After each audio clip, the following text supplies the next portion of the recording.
Premier League primetime on tape. Jose, Cyrus, and Andre. And you know that Daveye don't play. In the field, they can talk about it all day. Look, and we moving up. You can try all you want, can't move like us. When it all comes down, they choosing us. And I do gotta say, we don't give a fuck. Premier League primetime, and it's only that. Speak only facts. Say what I want, can't hold me back. Can't hold me back. Premier League primetime, better yet, it's my time. You stay on the sideline. Say what I want, can't hold me back. Premier League primetime.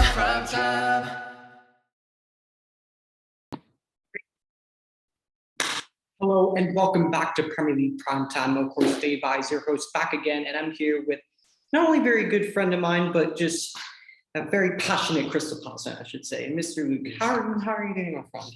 Doing all right today. No complaints. Living in beautiful Slough. Of course. I mean, your living quarters are far better than mine, but one could say, yours is, Gallagher-esque in terms of, there's a lot of promise. It hasn't been around for that long. I think in mine, you could just say is, I'll use a good old fashioned, Maguire-esque. Yeah, hasn't been too great, but we're not here to banter about what quarters on at college that we live at. We're here to give you, or should I say, Luke is going to give you his end of the season thoughts on Crystal Palace. I know they still have 2 games to go, which is, one of the games I'm just not looking forward to at all because it could easily be a 3-4-0 thrashing easily with the quality of defense that a certain team has. But let's get into it. Let's do a little bit of keep yourself. We'll start off with Vicente Guaita. He's 31 years of age, but he's been very good for Crystal Palace. He's had a solid season this season, but he's getting on the older side. Would you keep him around, or would you say no, shift him on? Then because you have the likes of Jack Butland, maybe other young players coming through. I'm a big Guaita fan. I would say for now, until we see his play diminish, I would definitely keep him around. I think he's definitely a quality keeper. I think there's actually quite a few quality keepers in the Prem, but I'm a big Guaita fan. I think he's a very solid keeper for Palace. I would have no reason to move on. 100%. Well, there you go. And I think he's a great keeper as well. I think he's had a fantastic season, but hopefully he can continue it next season for Crystal Palace. And next we have James Tomkins. He's been there for a long while now. Would you still keep him around for some extra experience? Because this Palace side, the core, it's a very young squad. As you can see, who Patrick Vieira's main go-to players are in the likes of Conor Gallagher and Elise, etc. Would you keep him around for that, or would you just shift him on because maybe his time is done or whatnot? Yeah, I would say that's probably his main value now. It's more just the leadership than anything. I'm not sure if he's given you a time on the pitch, especially with the likes of Guehi in the back and Andersen have played pretty well this season, especially Guehi. I'm a big fan. So I think Tomkins, honestly, I think great for leadership, but I do think he could probably go. I think there's still enough leadership on the squad that they could probably go without him. Fair enough. Next, Luka Milahyovic. Now, I hear a lot of people say Bruno Fernandes, the penalty merchant, Jorginho, the penalty merchant. With all due respect to him, he's great at set pieces, he's great at penalties, but other than that, he's a decent player, but I don't really see what he really has to offer. But he's still an experienced player, like James Tomkins is. He's still been around the squad for a long time, so I guess experience could be one of the traits you could use to keep him around. Or would you just say shift him on? He doesn't look like he's really in Patrick Vieira's plans right now. Yeah, I feel like his play, especially, I remember he led the team in goals a few seasons ago, but it was pretty much just all pens. And it's kind of, I'd say to a certain extent, yeah, he's a set piece master. But as far as playing in the midfield, he's maybe a physical presence. But yeah, this season especially hasn't been super integral, I feel like, to moving the ball, developing the team. I would still say, though, I feel like I'd keep Luka around. I just feel like he's been a core piece of Crystal Palace. And maybe if he's not even he's maybe not playing every game, but I feel like he brings a certain leadership. And he's just like a solid piece in the team for now. Fair enough. Next, Jeffrey Schlupp. And honestly, I thought he was going to be one of the players that, I don't know, his future's sort of uncertain with Vieira, but he's turned into a really key player for them this season. But what would you do with him? Would you cash in, possibly? I don't know how long he has left on his contract, or would you keep him around? I don't know. I mean, he's kind of one of those guys. I feel like they bring him on as a sub a lot. He gets some minutes.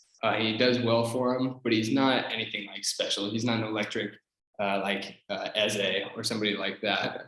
I mean, if you can get some value for him, I would say dish him out, but otherwise I would keep him around. Fair enough.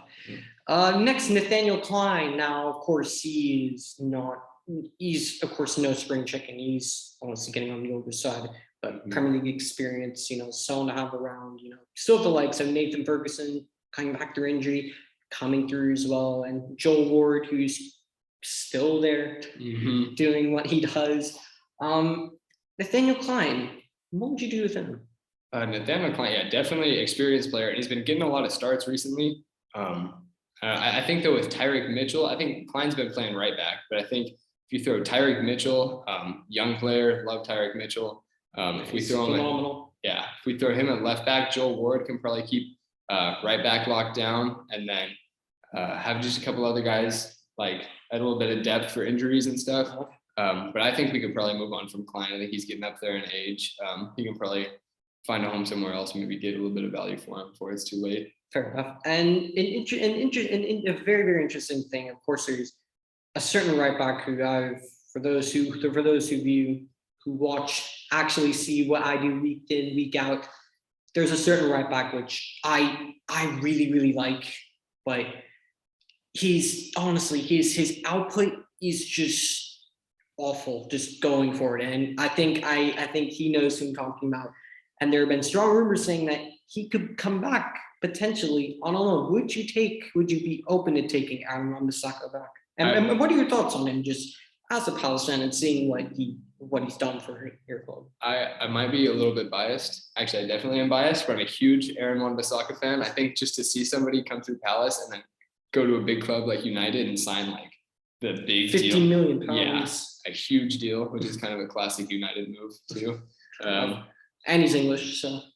Yeah, but I would definitely take Wan-Bissaka back. I still think he's a quality player for sure. I mean, if we could get him back, I think that'd be awesome. Him and Tyrick Mitchell, like in a starting lineup, I love that.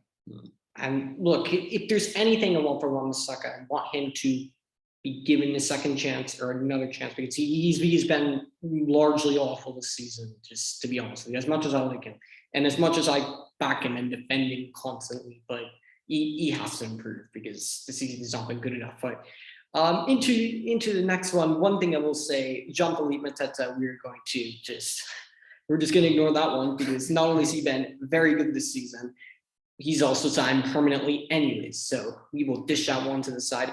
Next, one that's really interesting, I think, Christian Benteke. Now, 32 million pounds from Liverpool. It's questionable to say whether he's really lived up to a 32 million pound price tag,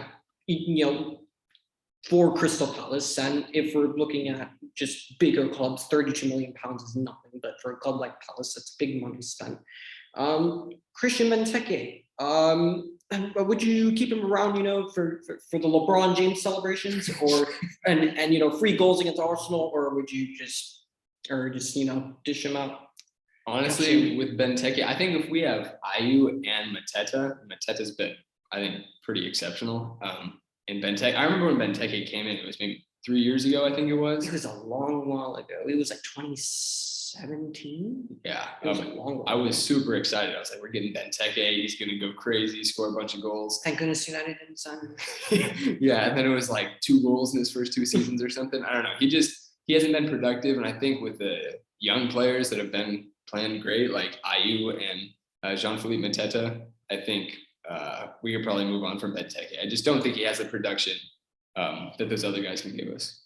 Fair enough, but I mean, maybe keep him around, just in case if you play Arsenal, he's almost always guaranteed to score, so and then he can do some LeBron James celebrations, to intertwine and interconnect the basketball fans and be like, oh look, it's not Christian Pulisic, the LeBron James of soccer, it's Christian Benteke. He's doing the LeBron James celebration.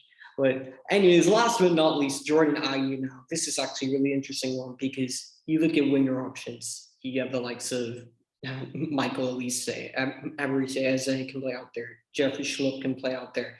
Of course, you have the likes of Wilfried Zaha. He's just a given. Hudson-Odoi. Ask Johannes' thoughts on after Jordan Ayew, but what would you do with Jordan Ayew? He's definitely not on the young side, but he's still been an important part of Patrick Vieira's plans this season.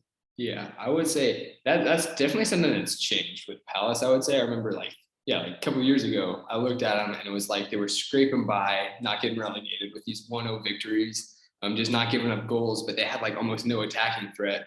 And now it seems like they went out and finally signed some guys and have some players. And now it's like we almost have too many attacking players with all the guys you just mentioned, Eze, Olise, etc. I don't know. I just like Ayew though, and they have so many guys, but they seem to rotate them around. I would say maybe you don't have to keep him, but I just like him. I would probably keep him around. Yeah, and one thing I will say, like he offers something totally different. For me, he offers a lot of work rate. He offers experience, and he offers adaptability. I mean, you've seen him play on the left, seen him play down through the middle, play him on the right, and that's the one thing that I think Patrick Vieira has done so well. Like he's gotten players to play like more than one definitive position. So I mean, for me, I can learn as well. He's done. And into the next part, of course, just taking a look at just some of the players in the squad. I'm pretty sure when we look at the top 3 standout players of the season, I'm almost positive a certain Englishman will be at the top of your list. I can predict a certain Frenchman will probably be in your list, but I'm not one to basically say it for you. Who would your top 3 standout players this season be? I would say standout players, obviously Gallagher, as you expect. He's been just basically insane this season. Too bad we're gonna have to see him go, unfortunately. I think so. We'll see. But yeah, Gallagher has just been insane. He's like a spark plug.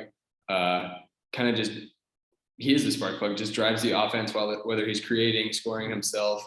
I mean, he's just been exceptional. Honestly, I mean, maybe this is kind of obvious, but I think Zaha to me has been a standout player because I think we look at Zaha like over the recent years, and you always knew he had the talent, but sometimes he lacked the attitude, he lacked the consistency in his play. And I think this year, maybe just having some pieces around him has kind of helped him step up into that role. I think he has 13 goals on this season, which is a career high. And I think he's just elevated his play, probably because of the pieces around him. And I know some of those goals are penalties also. But I think Zaha has been a standout. And then Jean-Philippe Mateta, I think, has been just exceeded my expectations this year. Yeah. Definitely. I don't even remember if I knew who he was coming into the season, to be completely honest with you. He was on loan from last season as well. Okay. If you remember. Honestly, I don't, to be honest. Maybe I wasn't paying quite enough attention last year. But I think Mateta's been great. I'm a big fan. And I guess there's a lot of guys. I could say Olise over Mateta. Honestly, Olise has been great. Eze stepped up his game. I think there's a lot of like young. There's so many positives on that side, and when I even go into disappointments, like there are players who haven't played, but like even just thinking about it, like there aren't a whole lot of like really not great factors to the side. I mean, do you think that there are any or not so great? And it's more just they're not really just a part of the plans. And Vieira's made that clear. Honestly, I think our attackers right now, our attacking players are fairly solid. I think there's a lot of promise there. I remember in the beginning of the season, I watched Andersen a little bit, and I thought he was making a few too many mistakes. But I ended up being fine with him. I'm all right with that back line now, especially Guehi and then our outside backs. I'm a big fan. Gallagher in central midfield or attacking a little bit sometimes. Box to box, I'd say. He's more expert. Yeah, it's been great. I mean, I don't know. Maybe you could say like if MacArthur gets some minutes, some of those center mids. I don't know if we could step up a little bit there. I don't see like the exciting promise, but I think it's definitely been solid enough this year. Yeah, definitely. I can't say there's like a gaping hole where it's like we really need to fix this. That's exactly what I was thinking as well. Next, now we're going to go into the main manager himself, Crystal Palace specifically. specifically said Frank Lampard was interested in the job. They said, no, we want Patrick Vieira. They made that very clear. He was their number one target. He's come in and nominated for manager of the season, and rightfully so. Patrick Vieira, first off, in terms of just what's Palace's expectations, surely he's just well and truly exceeded them. I mean, what would you give him for the season on a season rating from 0 to 10? I don't really even see a reason why I would not rate him a 10. Just like with, I mean, I guess maybe 10 is kind of high for a team that's like 11th on the table right now. So maybe I'll give him a 9, but I think I'll go Patrick Vieira a 9 for the season. He's absolutely phenomenal, isn't he? Yeah, I think just like, I almost feel like it's been a culture change at Palace this year. And that's exactly what I was going into next. Like, what have you seen Vieira bring in that you haven't seen in Palace in the past? I'll just use Roy Hodgson because he was in charge there for four years. Just what do you notice that's just different? Besides 4-4-2 and Benteke playing every game. Yeah, it just seems like there is more of an electricity and like a hunger with the squad now compared to what it used to be. Because I remember that with like Roy Hodgson, I would watch Palace, and they had a good little run when they had Batshuayi, where when they had him on loan, he was scoring some goals. They were doing all right. But I mean, that team just seemed, I was a fan, so I'd root for them, but they seemed kind of flat all the time, just a little bit. I don't know. There wasn't a lot of spark.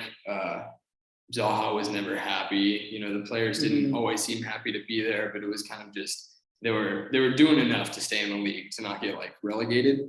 But then Vieira comes in, and they also have some fresh young talent now, but it's just been like a completely fresh new spark. This is like the first season where it's like, I look at Crystal Palace and I think they're an exciting team to watch. Just with ball movement, and Gallagher's been beautiful.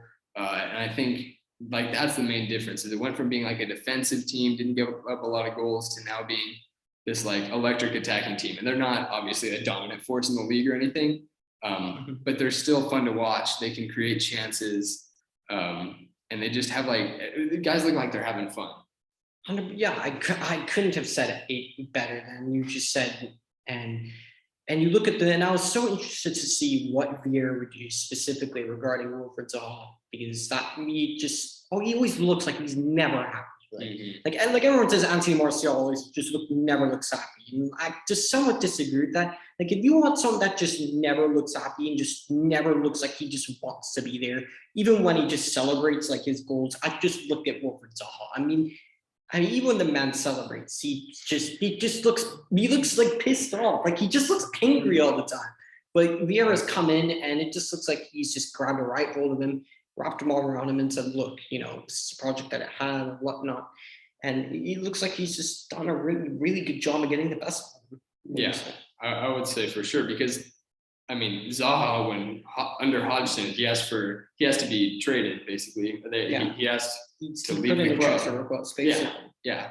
And he got denied. They basically just forced him to stay because he was kind of like the only thing they had going for him, essentially. And he was just, at the time, had no motivation to play, looked angry all the time. You were not getting like the normal Wilfried Zaha that you should be getting.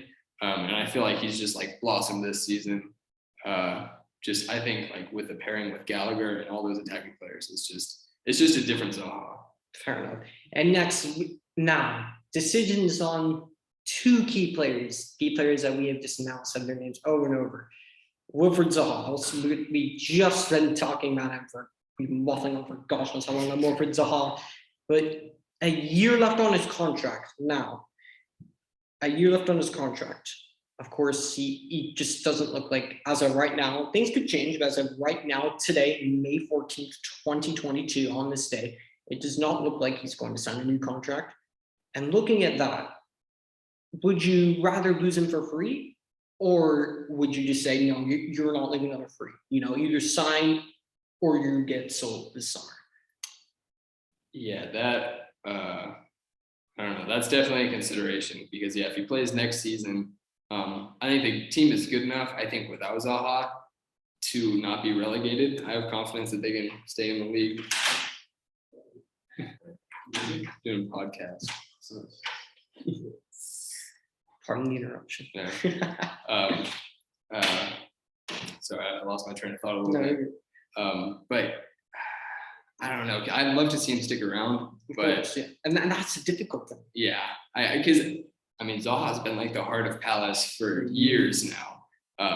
So to see him go, I don't know. I mean, if you could probably get some value for him if you trade him in the summer, and I'm sure. I don't know. You wouldn't get that much, but I'd say. Because 20 he's million. still. I mean, do you know how old he is? Is he getting in his 30s now? I think he's approaching that. I think he's roughly 20, 29. I think he's approaching his 30s.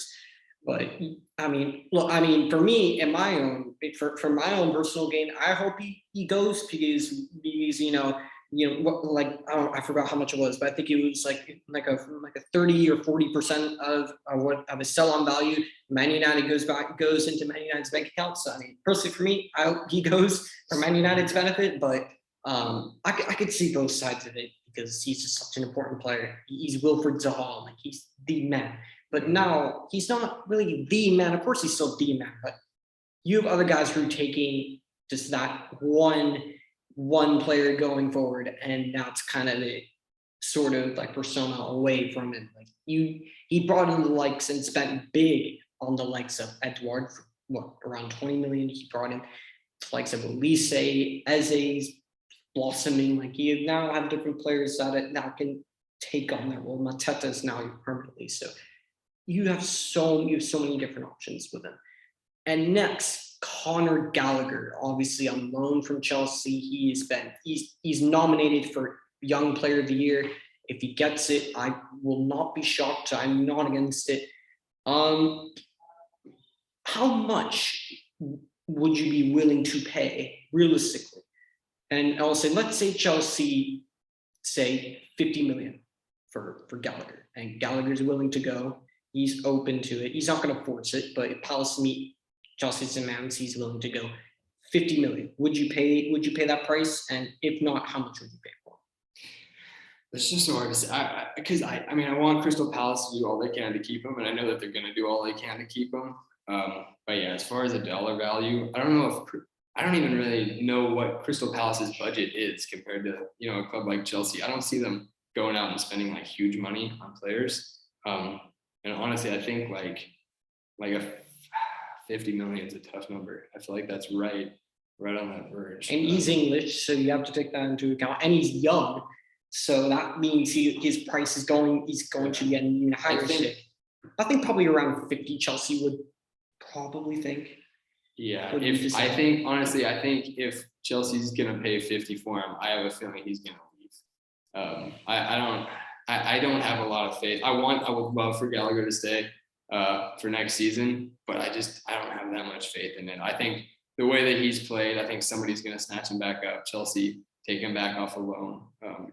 Who knows? I mean, what if he wants to go back and he stays for another loan? Like it could be an extended loan. Like, for example, just throwing, Danny Ceballos, what I call the Spanish baby, because you want to know all he does? He spins like a ballerina. His loan was extended after a year. Arsenal were saying, bring him back. Arteta wanted him back. Arsenal got him back on another year-long loan. So who knows? I mean, something like that could happen. Not saying that. Yeah, it will. Obviously, you'd be open to such a deal. Yeah, obviously. But if Chelsea are coming to you and saying, how much would you be willing to pay for Conor Gallagher? How much would you be willing to pay at most? I don't think Palace could pay 50 for him. Honestly, I'm not really sure, to be honest, like what their budget is to even spend. I don't even know if they have 50 to spend. To be completely honest with you. I mean, I'd say they spent roughly that amount of money this past summer. Yeah, I don't know. Gallagher he has been just so key to like success this season. But if I'm gonna give you like a number value, I'll probably go 40. Fair enough. Yeah, I think that's a pretty fair assessment to say. Now, looking at the summer now, what and where should Patrick Vieira prioritize in strengthening in terms of just positions and areas on the pitch? If you have any specific names to throw out, what specific names would you say? I don't know if I have specific names to say, and it depends, what happens with other players. Obviously, Gallagher's one of them. But I would love to see him bring in, especially if we do end up losing Gallagher, another center mid like that. Somebody like a sort of playmaker. Box goal scoring midfielder. Like, come on. Yeah, like bring in, and you're not going to replace him. Like if he does leave, you're not going to get somebody of that quality most likely again.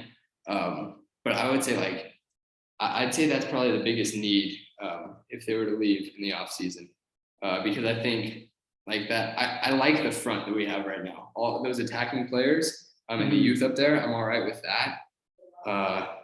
But yeah, definitely. I think central midfield is probably the area that could be strengthened a little bit. And you said earlier, like Guaita's getting up there in age, but I think like this summer, I don't think they need to go searching. Yeah, they say, and they also have Jack Butland as well. Who's a very good goalkeeper. He's an excellent goalkeeper. I actually like him. I actually think Jack Butland's a great player. And how they got him for what, like so cheap? They got him for relatively cheap as well. Like he was a cheap deal to do. I think if they need to strengthen anywhere, I'd say right back has to be the priority. Yeah, it has to be. Joe Ward's getting up in their knee. Nathaniel Klein's not, lighting it up. He's not, pacing down the wings as he did back in his younger days. Nathan Ferguson's he's young, he's promising, could be the next Wan-Bissaka. Who knows? I mean, you wouldn't be the next Wan-Bissaka if he can actually cross the ball. But I mean, who knows? I mean, they could bring Wan-Bissaka back, and that'd be perfect strengthening that right back. I'd probably say reinforcing in midfield. I mean, he brought in the likes of Will Hughes already. It's true. He brought in the likes of Will Hughes. I mean, I think for the fringe players that end up going, I think that's what they have to replace. And I think if they decide to sell Zaha this summer, I know they already have an influx of attackers, but you have to go and get a replacement for that.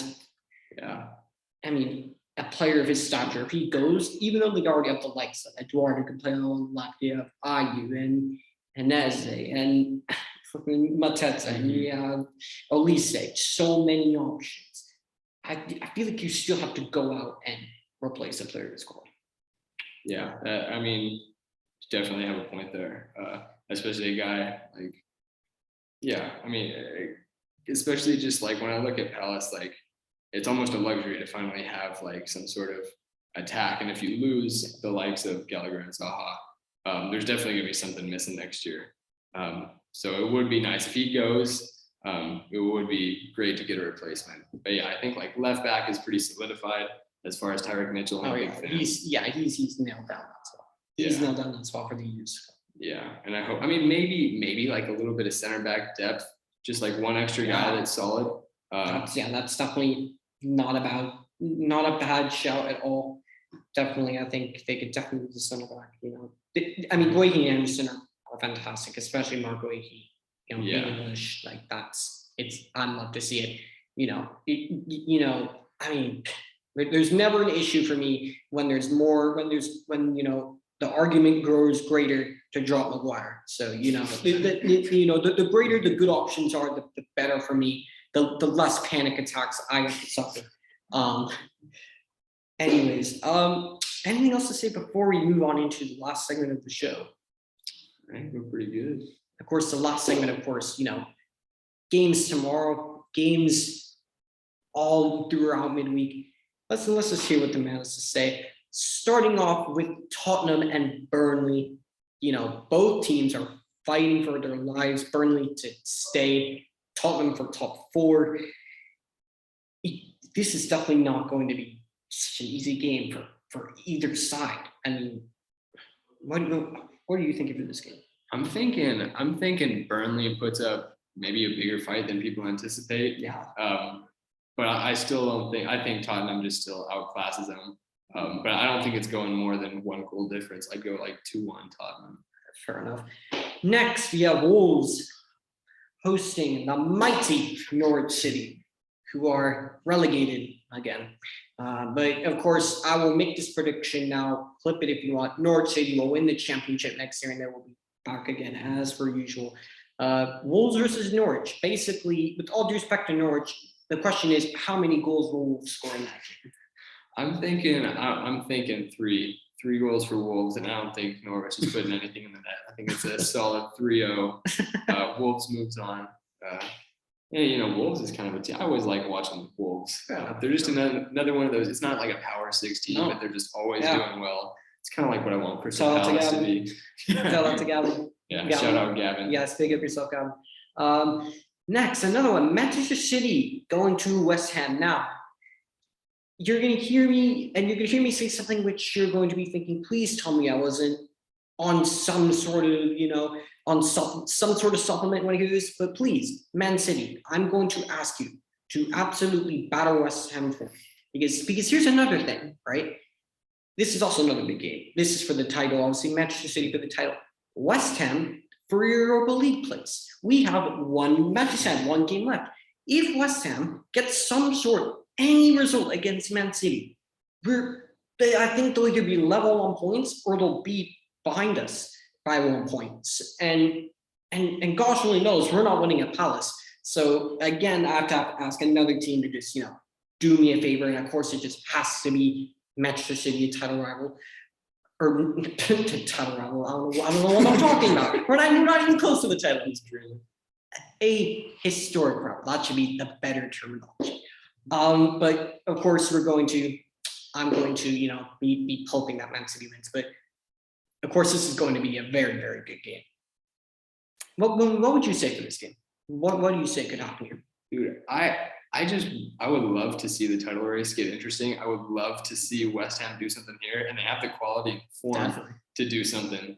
I'm gonna say 1-1. I don't know. I don't know if I actually believe that's gonna happen, but I'd love to say it. But I'll say this. I say West Ham goes 1-1 here, but they still miss out on Europa League. Fair enough. I mean, I don't know off the top of my head who they played in the last game of the season, but it all depends, because if West Ham plays someone like Watford or something, then I know I am totally screwed, because then I won't even get the Europa League. I'll get the Conference League instead, and gosh only knows, where my state of mind will be if we get Conference League football next season. So you think this will be a draw?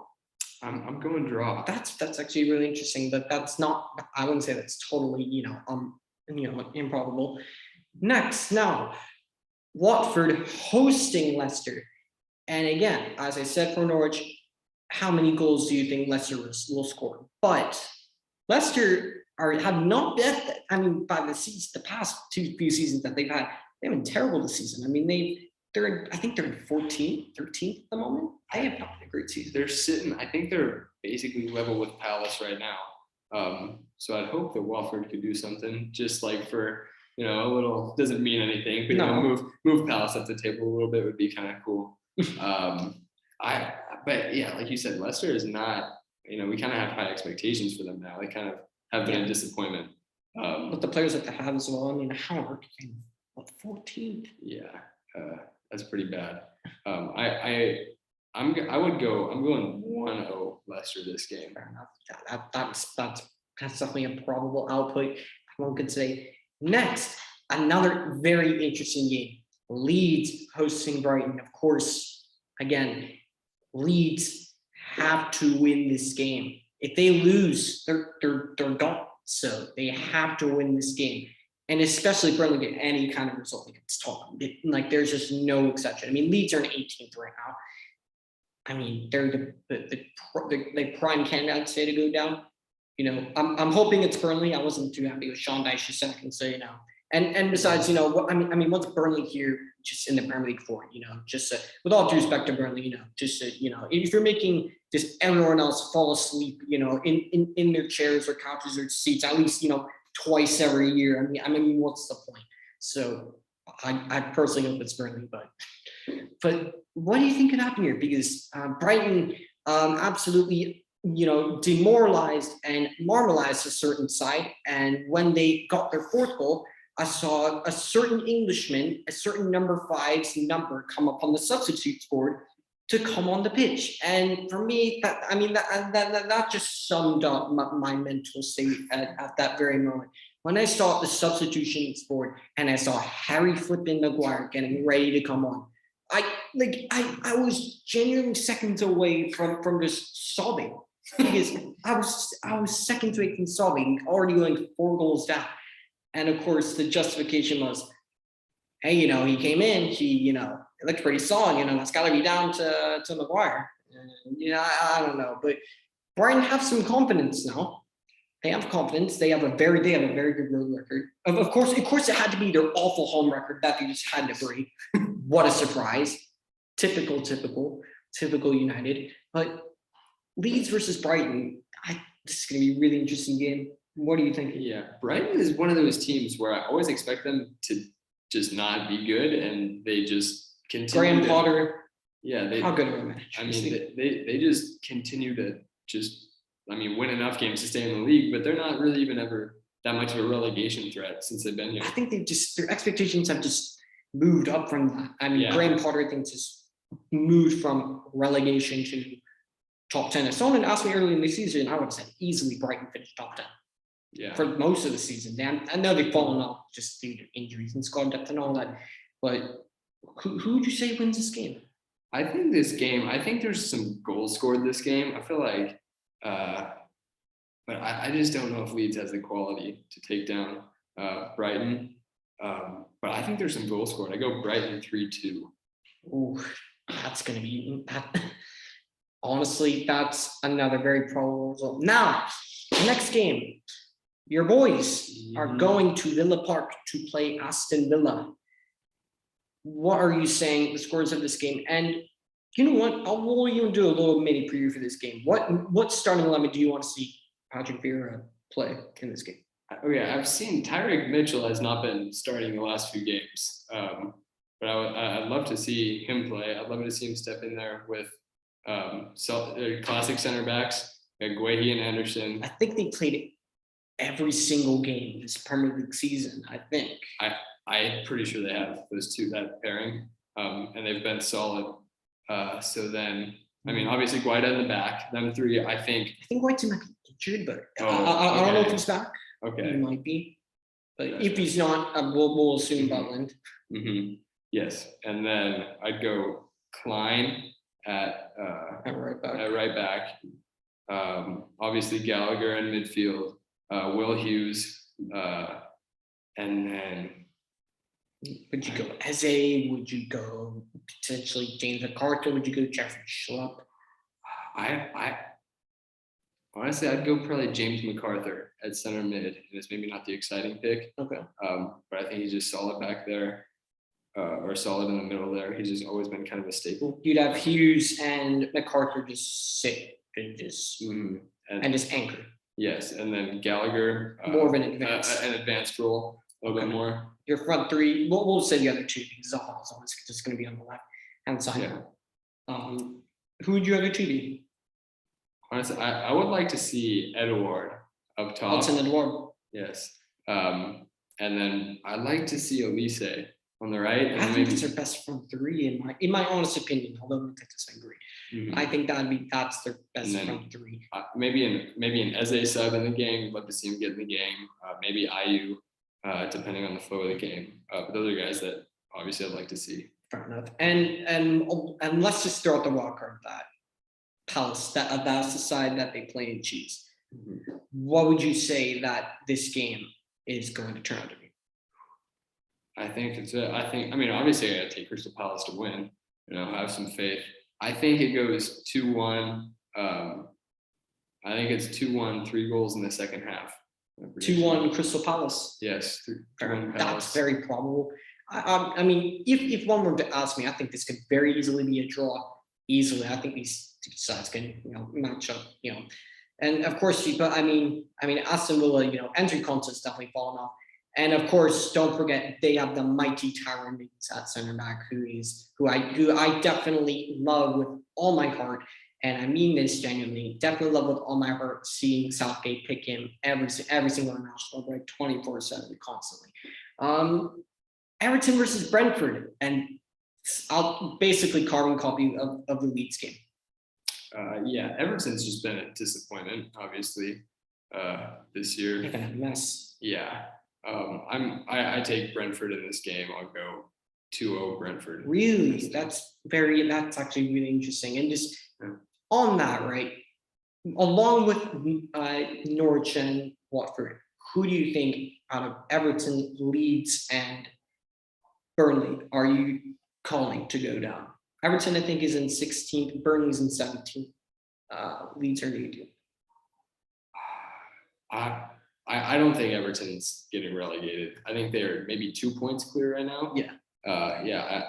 I don't see them going down. I think I just don't think there's any way they leave the league. That's what honestly. I've heard a lot of people saying. Like, even though like their squad by name actually has been, close to being not great this season. I mean, I can't see the likes of a squad with some of the likes of Dominic Calvert-Lewin and Richarlison and Alon and Doucouré and Damari Gray and Anthony Gordon. I can't see them going down with the squad like that, but you never know. It could happen, but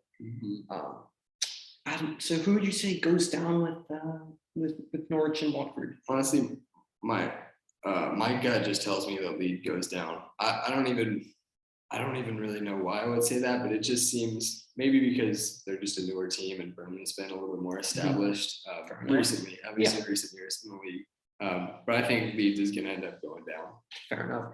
And what would you say for this game? Oh yeah, you said Brentford would win this game. Yes, I did. Next, Newcastle hosts Arsenal. Another game which could decide a lot of things. I mean, how many games in a row have we said this game could decide a lot of things? This is the end of the season for you.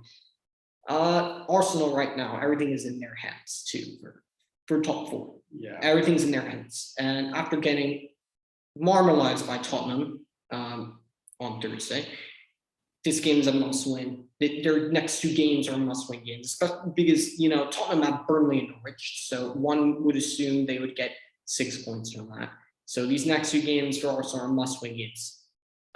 Unless if somehow Tottenham, which I wouldn't be surprised if they lose to Burnley, because that would just be typical Tottenham to do so, doing amazingly in a huge, a big North London derby, and then against Burnley, just they bottle it. I wouldn't be surprised. But Newcastle against Arsenal, Newcastle have been really good as of recent. They've been really, really, really good. And what would you say could happen in this game? Who do you think is going to win this game? This one's kind of hard to predict. I feel like Arsenal, they come out any given week, and I have no idea how they're going to look. I would love to see Newcastle win this game. I just like to see. I just like to see the top 6 clubs go down. Yeah. But even so, I still think Arsenal will take this game. If I had to give a score, probably 2-1. Fair enough. Next, Southampton, Ursha, a former Liverpool feeder FC versus the club they beat, Liverpool. Southampton, they just been, it's every season with Southampton. Like, they have a good start, and then they had the same, they dropped, they dipped so far low, and then somehow they come to life for a bit, and then they just drop. One thing I'm surprised, I haven't seen the 9-0 yet in this season, so maybe this is the game. Maybe this is the game we see the 9-0, possibly, potentially. Which I think if they lost 9-0, I think that would probably just give Liverpool the title on goal difference, 100%. But who would you say? I think we all know who's going to win this game, but question is, by how many goals? I think not Liberty. I think Liverpool's taking it 3-0. 3-0. 3-0. That's a fair scoreline. Next, now games of the week. These are just replays of just prior match weeks. We have games from match week 18, match week 27, match week 33, and starting off with Aston Villa versus Burnley. Another game for Burnley. Who do you think wins this game? What are you thinking about this fixture? I mean, Aston Villa is going to be coming off a loss to Palace. They'll be hungry. They'll take this game, I think. I think they just outclass Burnley too, I think. So I'll go Aston Villa 2-0. Fair enough. Next, Chelsea hosting Leicester. two teams which we had so much more expectations for, but just really disappointed. And I'll say that like they weren't going to be up with the likes of Liverpool and Manchester City. And look, all hands up, I predicted that it was going to be Chelsea and Manchester City competing for the league this season. When I didn't really see Liverpool I wasn't really convinced by Liverpool's window. And seeing the season that they just had and seeing that a certain English side was the reason why I gave them any hope of having Champions League football this year. And of course, Alisson scores a header last season, which again, I watched that game and, I was in class and just, had a saw about and after that goal. Seeing that they were probably going to get that fourth place spot, but Chelsea versus Leicester, Tuchel versus Brendan Rodgers. Who are you saying? I'd take Chelsea this game. I think it'll be just by one goal though, maybe 1-0. I think Leicester puts up a decent fight, but Chelsea is just fair enough. Would you say it's just bound to be, are you bound to say, Mr. Timberland boots with the tap in, Lukaku? Yeah. And of course, lastly, I didn't even know you guys had 3 games left. I thought it was 2, but yeah, Everton versus Crystal Palace. Now, I don't think this is as straightforward as one could say, because Everton is fighting for their lives, and they just need a little bit of cushion. I think if Everton win against Brentford, and if Burnley loses against Tottenham, and Leeds lose against Brighton, I think one could maybe say Everton have not that they're totally safe, but they're like, they could see the light at the end of the tunnel. But I wouldn't say that 100%. But I think if they get any result against Brentford, and I think if they take any points, whether it's 1 point from Palace, I think they're safe. To be honest, they're safe. But Everton versus Crystal Palace to end off the video. Man, I mean, at this point, I can't go against my Crystal Palace anymore. But yeah, Everton obviously has like the talent to compete with really most teams. I mean, do I really think that Crystal Palace coming off 2 wins is going to beat Villa and Everton, take 4 in a row off some solid teams? I don't know. But regardless, I'll take Palace again. I'll take them 1-0 in this game. Fair enough. And one thing that I didn't know, I didn't know Harry Maguire had a clone, because his name is Michael Keane. Just I genuinely like, and one of my friends was telling me I think it was a few days ago when him and I just like in a private chat we're saying, who would Man United sign, if we had a like limited funds or whatnot, who would you sign this summer? And it was like, obviously, a young promising center back, a top defensive midfielder, and we're definitely going to sign a striker. And I gave who I'd sign, and it's like, who would you sign? And he said Michael Keane or Tarkowski is top of his list. You know who you are. Just I'm sorry, I had to do this to you. I had to do this to you, but I mean that man's a Crystal Palace fan, and even he's like, come on now. But anything else to say before we wrap up this video? Just say thank you for having me. It's been a pleasure talking about my club, on the channel. So thank you, Davis. We're going to bring this guy back. I'm telling you, we'll be back. And there you have it. There is the end of this segment. Thank you so much for coming on. Thank you so much for your time. And thank you so much for watching this. Wherever you're watching this in the world, smash a like on the video, comment down below. What do you think about Crystal Palace this season? How good, how impressive have they been? And let us know what you're thinking for the games starting tomorrow and that go Tuesday and Thursday, of course. And wherever you're watching this in the world, have a great day or evening.